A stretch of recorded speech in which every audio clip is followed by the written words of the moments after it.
উত্তর দিনাজপুর জেলার সুভাষগঞ্জ উচ্চ বিদ্যালয়ের প্লাটিনাম জয়ন্তী উদযাপন উপলক্ষে অনুষ্ঠিত হলো একটি প্রীতি ভলিবল ক্রীড়া প্রতিযোগিতা। বিদ্যালয়ের ৭৫ বছর পূর্তি উপলক্ষে গত প্রায় ১ বছর ধরে বিভিন্ন সাংস্কৃতিক অনুষ্ঠান ও ক্রীড়া প্রতিযোগিতার আয়োজন করা হয়েছে বলে জানিয়েছেন বিদ্যালয়ের ভারপ্রাপ্ত প্রধান শিক্ষক সুকুমার ঘোষ। তিনি জানান, প্লাটিনাম জয়ন্তী উদযাপনকে স্মরণীয় করে তুলতে বিদ্যালয় কর্তৃপক্ষ ধারাবাহিকভাবে নানা কর্মসূচি গ্রহণ করেছে। সেই ধারাবাহিকতায় শনিবার বিদ্যালয় প্রাঙ্গণে একটি প্রীতি ভলিবল প্রতিযোগিতার আয়োজন করা হয়। এই প্রতিযোগিতায় বিদ্যালয়ের শিক্ষক, প্রাক্তন ছাত্র ও স্থানীয় ক্রীড়াপ্রেমীরা অংশগ্রহণ করেন। খেলাকে কেন্দ্র করে বিদ্যালয় প্রাঙ্গণে উৎসবের আবহ তৈরি হয় এবং উপস্থিত সকলেই বিদ্যালয়ের দীর্ঘ ৭৫ বছরের গৌরবময় ইতিহাসকে স্মরণ করেন।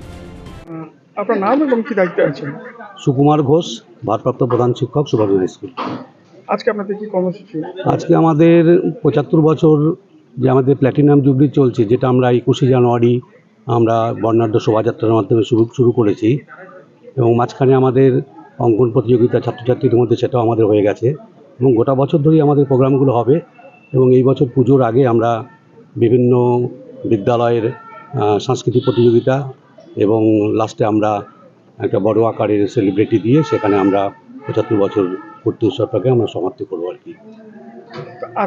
আজকে মেইন হচ্ছে ভলিবল প্রতিযোগিতা আন্তঃবিদ্যালয়, যেখানে ৮টা বিদ্যালয়, রাগানি ব্লকের ৮টা বিদ্যালয় সেখানে প্রতিযোগিতা অংশগ্রহণ করেছে এবং এর মধ্যে রায়গঞ্জ করোনেশন থেকে শুরু করে মালঞ্চ হাই স্কুল, মারাইকোড়া ইন্দ্রমোহন, কাশীবাটি বিবেকানন্দ বিদ্যাপীঠ, সুভাষগঞ্জ হাই স্কুল আছে, হাতিয়া হাই স্কুল, এরকম মহারাজাহাট হাই স্কুল, ৮টা কর্ণজোড়া হাই স্কুল এবং ৮টা স্কুল আমাদের এই প্রতিযোগিতায় অংশগ্রহণ করেছে।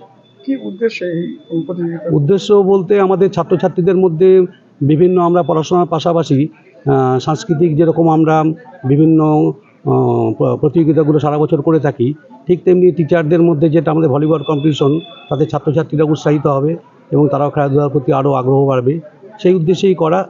এবং টিচার ছাত্র সব মিলেই তো আমাদের একটা বিদ্যালয়, সেই জন্য ছাত্রদের পাশাপাশি শিক্ষকদেরও আজকে আমরা এই প্রতিযোগিতায় সবাই মিলে আমরা পার্টিসিপেট করছি। এটা একটা ভালো লাগছে, বেশ সবার সঙ্গে একত্রিত হয়েছি।